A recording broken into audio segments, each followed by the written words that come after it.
Hello and welcome to this video. I'm Justin Rempel. We are going to be taking a look at different types of personal writing. So personal writing is a little bit different than other types of, say, formal writing or business writing. It's a little bit more informal and casual in its tone. Personal writing really focuses on you as the writer, your voice, your personality, your experience. And that means when you're writing, we want your voice to come through. Your personality really needs to shine. So that might mean your sense of humor, the types of jokes or observations that you make should sound like you. The vocabulary or the word choice that you use in your writing should really sound like you. And the thoughts and insights, your worldview, the way you see things or think about things, that should be really evident in reading your writing. When it comes to conventions, especially if you're sharing this with other people or you're doing this as an assignment, it's really important to strive to use proper spelling and grammar still.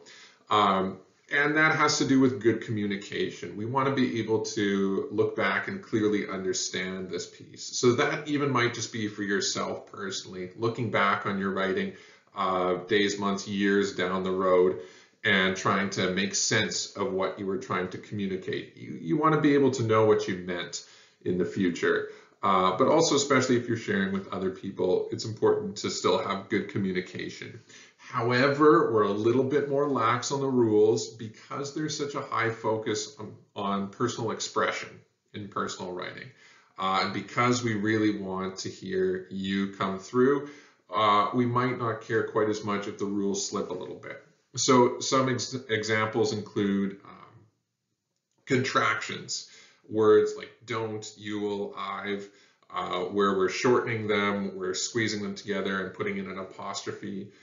These are a little bit slangy or informal words. So normally when we're writing formally, we would say never use these. It's a pretty hard and set rule. However, in personal writing, we might not be as particular on that rule. If you use contractions, that reflects the way that you talk. Most people talk using contractions, so we expect to see them a little bit more. You might use personal slang or inside jokes. If you do, think about whether you need to include context or explanations, depending on who your audience is. And we might see a bit more of run-on sentences or fragments because people use those a lot when they're talking. We don't talk in perfect sentences. We use a lot of fragments. We use a lot of run-ons. That's just how we talk. So those can come up a lot more in personal writing. But we still strive for generally following the rules of spelling, grammar, capitalization, punctuation, just so that people know what we're talking about when they read it. We're going to take a look at a few different types of personal writing, and it can actually vary quite a bit. So the first example I picked is a journal or a diary entry, which is a very specific type of personal writing. For all of these different types of personal writing, we're going to be looking at purpose, audience, form, and content. So in terms of form, a diary entry is a series of paragraphs that you might write in a notebook called a journal or a diary.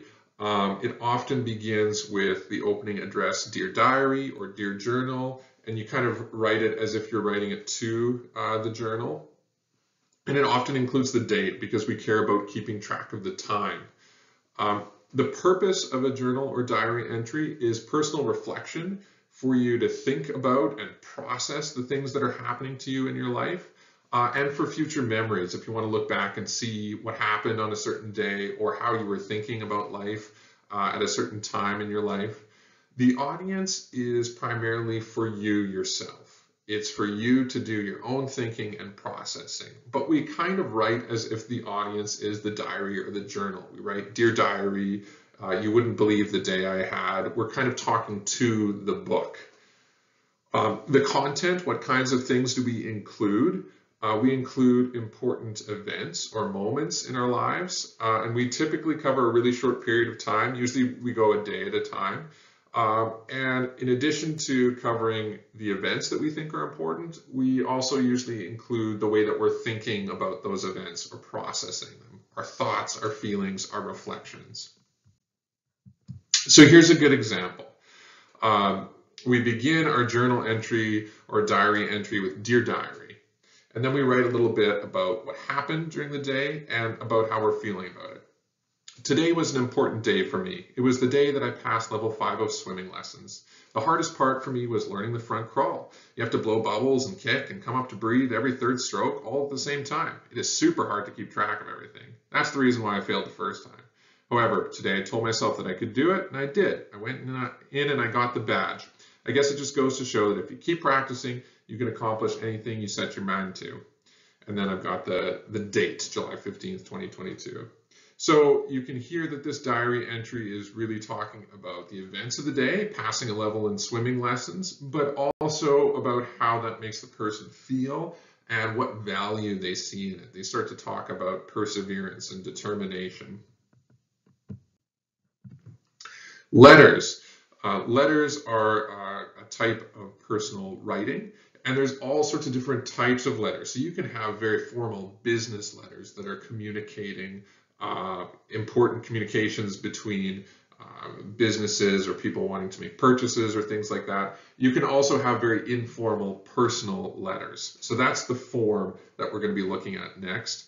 The purpose of a personal or informal letter is to communicate information if you want to tell someone something, but often thoughts and feelings as well.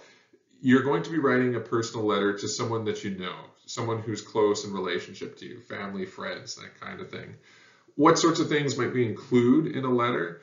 You might include a response to a received letter.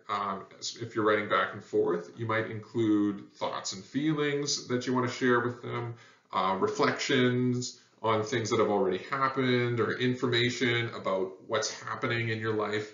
Lots of times people write letters over distance to people far away, and they just want to kind of fill them in. Here are the new things that have happened in my life. I had a baby, or I got a new job, or I moved, or something major like that. You might also extend an invitation to future events. I'm getting married, hope you can make it to my wedding, that sort of thing.